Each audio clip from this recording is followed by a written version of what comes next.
Most small streamers think that growth happens whilst they're live. Better gameplay, better overlays, better webcam, better stream quality, more energy, and obviously all of that helps. But actually one of the biggest mistakes that small streamers make have nothing to do with the stream itself. It's what happens after the stream ends. Because a lot of people just hit end stream and then do nothing until they're streaming again. And then all of that content dies forever. Nobody discovers it, nobody shares it, nobody clips it, nobody sees the funny, good, personality-driven moments that you've had, the reactions, the wins, the chaos, the accidental viral moments that have just now fizzled out of existence. It just disappears into your VODs, which, let's be real, no one really watches Twitch VODs. And that is a massive problem now, because modern streaming growth isn't happening on Twitch alone solely anymore, unless you get some crazy spark of luck. Most streamers that are actually growing are constantly feeding content out and turning their streams into YouTube Shorts, into TikToks, Reels, Twitter, anywhere and everywhere. Because if your stream only exists live, it's only ever going to be seen by the people that were there whilst you were live. And if that's 5 to 20 viewers, great, that's 5 to 20 viewers. If you post one TikTok and that gets 1,000 views, that's 1,000 potential new viewers. For one TikTok, by the way. So people that do post content, their streams don't just end when they go offline, it starts making content that works for them whilst they're not live. But here's the issue with that. There's school, there's work. You might be doing this part-time on the side, you might only have a certain amount of time to actually be live. And then looking through your VODs and editing clips and posting and figuring out all of that and a schedule on top of that,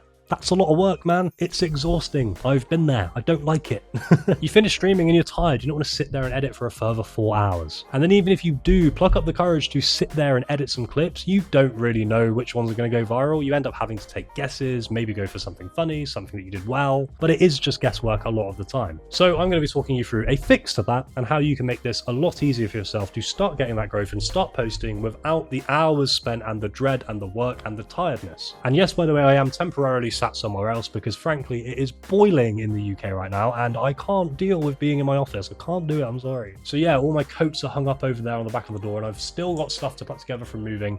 Just don't judge me, okay guys? I'm trying my best. So the tool we're going to be going through is a tool we speak about a lot on the channel, nexusclips, which has become genuinely useful for streamers over the years. Because this basically automates the hardest part of clipping for you, which is the entire thing it clips for you. So instead of manually searching for your VODs, you just log in with your Twitch account on nexusclips and it will scan your VOD for you and automatically turn them into short form ready clips for you for platforms like TikTok Shorts, Reels, etc. It will then add things like automatic captions for you that you can then edit and choose your fonts and colors to make sure it hits your vibe. And it also only detects the really good moments for you that even you may have missed based on what's gone viral before. And then when it does pick them, it also ranks them based on which ones are likely to go viral the most. So you know out of all the clips that it's found, these ones at the top are probably going to be the best ones. It also handles turning it into vertical formatting. So if you've wondered how people manage to get it perfectly aligned when they've been streaming in landscape, don't worry anymore. It will do that for you too. And all of that alone removes a massive amount of friction. And in my opinion, because it's kind of why I didn't post, that friction of doing all of that work is why you end up not sticking with doing the content stuff in the first place. So with tools like this, when it removes that barrier, it removes the barrier. There's no excuse now anymore. It's very easy to do. Because that consistency part of keeping going with the clips matters a lot more than people might think, especially on these short form platforms. Because I think a lot of streamers get caught up hoping for one big amazing viral moment that is just going to blow them up. But realistically, growth comes from repetition. It comes from consistency. It comes from being active and being visible at all times, as much as you possibly can, really. So the more clips that you post, the more chances people have to discover you in those algorithms. So one stream from this, even a short 2-1 hour stream, can easily become 10 clips that you can then post across all of these platforms. Or even more. Nexus will often spit out like 30 plus clips. And back in the day, I used to do like one stream a month and then post a clip every single day from that stream. And then I'd be getting more growth from one stream a month than I was ever getting from streaming multiple days a week for hours. It was just a game changer because before that I was maybe getting myself a couple of clips per stream, just guessing, you know, like a funny moment or a jump scare. But then with this, it kind of plays off of emotion. You can even ask it for more specific prompts if you want to. And when you're posting like that with that consistency, suddenly your stream isn't just a one-off event that happens every now and then. It's a constant growth loop. You have discoverable content that will work for you and you're not online. The next time you go live, you might have new viewers that have found you via your TikTok. And that's a big shift that a lot of small streamers are still yet to make, and people are a bit unsure of if they should post shorts. And the answer, honestly, is yes, you probably should these days. The more you can do to stop your stream just not existing after it's ended, the better. And the creators that are growing faster than anybody right now are the ones that have accepted that and understand that. So this is how I would recommend to use this, by the way. As a smaller streamer, I think it's easy to overcomplicate what you should put into a clip, what you should edit, what captions you should use, etc. So this is the very simple thing I do with nexusclips to basically get a clip every kind of 60 seconds. I don't think I spend more than 2 minutes on a clip. So the first thing I'd recommend is not trying to turn every single thing into a clip. That is where you'll burn out constantly. Don't worry about turning every passing moment into a clip. Don't worry about posting every single thing. Post as much as you can and try and get it daily if you can, or at least like a few days a week, but just think about it more like moments. So prioritize things like funny reactions, fails, arguments or debates with your chat, unexpected wins or unexpected moments in general. Any moment you gave like useful advice or like tips or had a cool moment in a conversation. Basically anything with an emotion or some good context. Those are the things that actually work well for short form content. Another cool strategy with Nexus Clips is you can just have it find the clips and then just export them and post them straight away. They will do the whole thing for you like that. You don't have to do anything yourself. But I would recommend the text hook feature and adding that in yourself. All you do is type in a little sentence and it will pop up at the beginning of your clip. And the best thing to do here is just do one little sentence that provides context for what's about to come in that clip. I've done stuff like jump scare incoming or I can't believe this happened. Basically anything that's just going to stop somebody scrolling and hopefully catch their eye and build some intrigue and some curiosity, like, oh, okay, jump scare incoming, I want to see him poo his pants, let's stick around for a few seconds. Because all of these short form platforms, the key to success is retention. The longer someone watches your clip, the more that platform has green flags and thumbs up behind your channel, and the more people that will then get shown to, as well as your future content that's going to come later. So everything you can do to keep somebody watching is better. Hence I said, only pick emotion, only pick moments with context, have things actually matter, not just random moments. And then having that text hook to reel people in is a great method to get people watching.